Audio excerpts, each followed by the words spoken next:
Bonjour à tous et bienvenue dans le journal du théâtre. Ici, dans le théâtre des marionnettes du Jardin du Luxembourg, les enfants apprécient des pièces qui reprennent des contes et des histoires traditionnelles comme celle du chat botté, de Pinocchio, du chaperon rouge et bien sûr de Guignol. En attendant de découvrir d'autres histoires, voici tout de suite le sommaire. Nous nous rendons au théâtre des Mathurins découvrir la grande classe Masquenet pour un cours bien particulier. Puis plein feu sur notre rencontre avec Philippe Persson, le directeur du Lucernaire. Mais tout de suite, direction le 20e théâtre pour une comédie dramatique à l'humour noir très british, à chacun ses cendres. Whit doit affronter seul sa famille pour respecter la dernière volonté de son père à sa mort, que l'on jette ses cendres dans un lac du Minnesota. Mais cela ne s'avérera pas aussi facile, surtout qu'il est illégal de sortir des cendres du Royaume-Uni sans autorisation. Cette mise en scène d'Alice de la Baume vous ravira d'une série de péripéties à la fois absurdes et rocambolesques.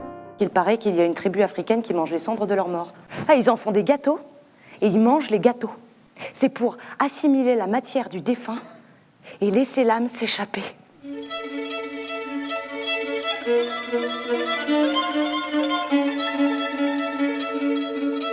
Si tu crois que t'es seul à souffrir, je peux te dire que tu te trompes. Mon père meurt en ce moment, j'ai peur de ne pas arriver à temps. Nous ne pouvons pas garder ici toutes les cendres qui ne sont pas réclamées. Rendez-vous compte, ce serait Pompéi. Où sont les cendres de mon père Norman Wallo, mort le 7 novembre dernier à l'hôpital de Saint-Thomas, incinéré ici, à je ne sais plus quelle heure, le 13 novembre. Le testament! Et Mademoiselle Wallo, vous avez donc la maison en France. Il est formellement interdit par la loi de sortir avec les cendres du Royaume-Uni. Ce sont les labyrinthes que laissent les morts derrière eux.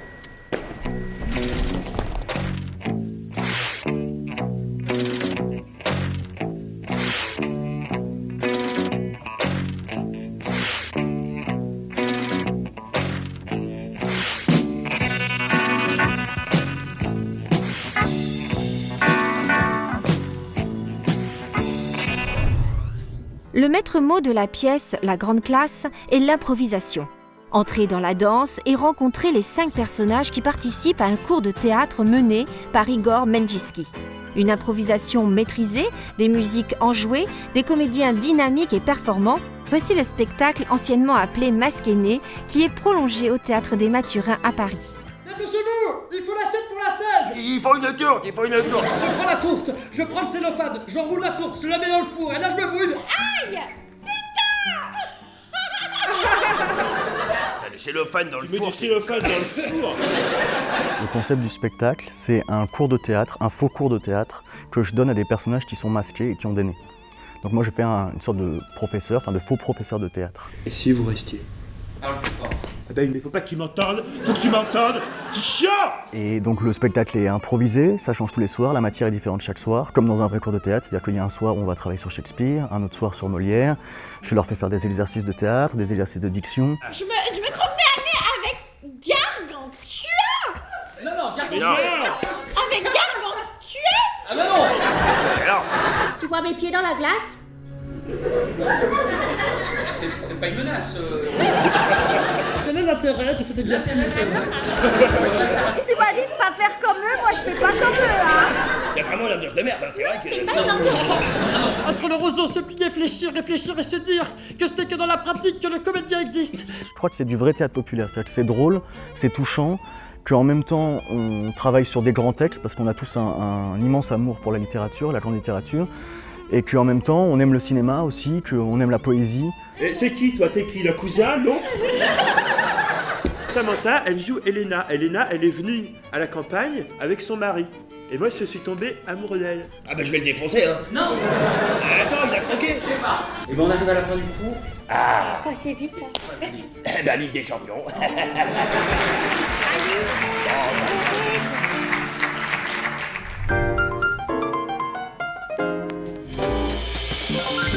En plus de diriger un théâtre à la programmation diversifiée et généreuse, Philippe Persson est également metteur en scène et comédien.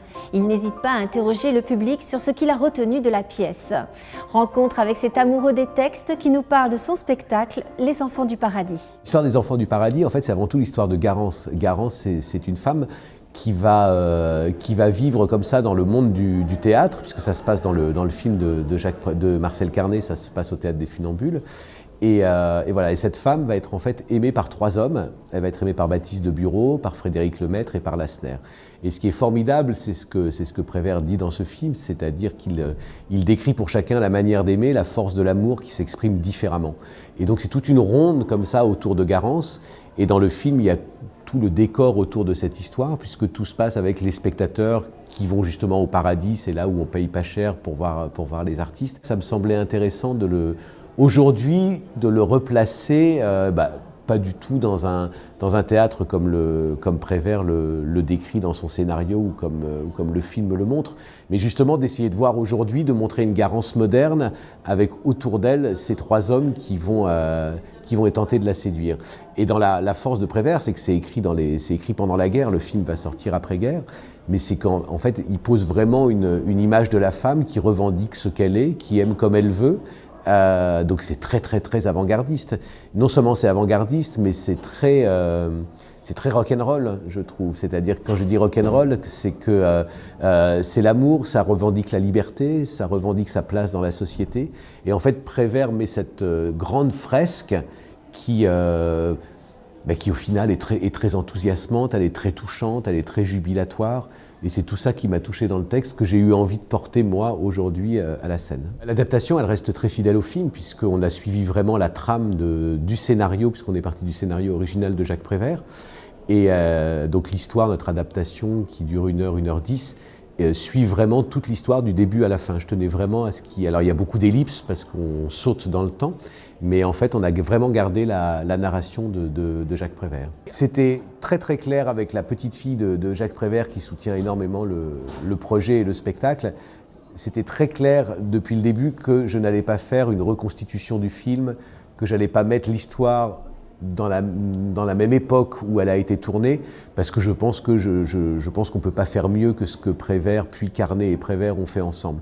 Donc c'était vraiment de m'approprier un texte que j'aime beaucoup et d'essayer de communiquer mon enthousiasme pour cette langue, je dirais au goût d'aujourd'hui, mais ce n'est pas vraiment la formule, mais c'est de dire, voilà, en fait, si on met ce texte-là dans un autre décor, avec d'autres personnalités, et ben ce texte, on l'entend encore aujourd'hui et il résonne 1000 fois encore. Qu'on ait vu ou qu'on n'ait pas vu le film, on va recevoir l'histoire en pleine face, on va recevoir ces émotions que le texte transmet, avec encore une fois ces phrases formidables de Prévert qui sont tellement simples, mais chaque mot est à sa place. C'est vraiment moi, vous savez, c'est toujours ça, c'est le plaisir au théâtre qu'on me raconte une histoire à laquelle je vais croire, et puis voilà, qui va me rendre dans un état différent dans lequel je suis entré dans la salle. Donc j'ai vraiment fait ça dans cette optique-là, et avec ce texte-là, c'est un réel plaisir de communiquer ça aux spectateurs tous les soirs. Guignol est un personnage connu de tous, il a même créé des vocations. Nathalie Baye a écrit dans le livre d'or du théâtre des marionnettes que de souvenirs merveilleux passés ici, et c'est peut-être grâce à Guignol que je suis devenue comédienne. Allez, au revoir à tous et à très bientôt pour un prochain journal du théâtre. Bye!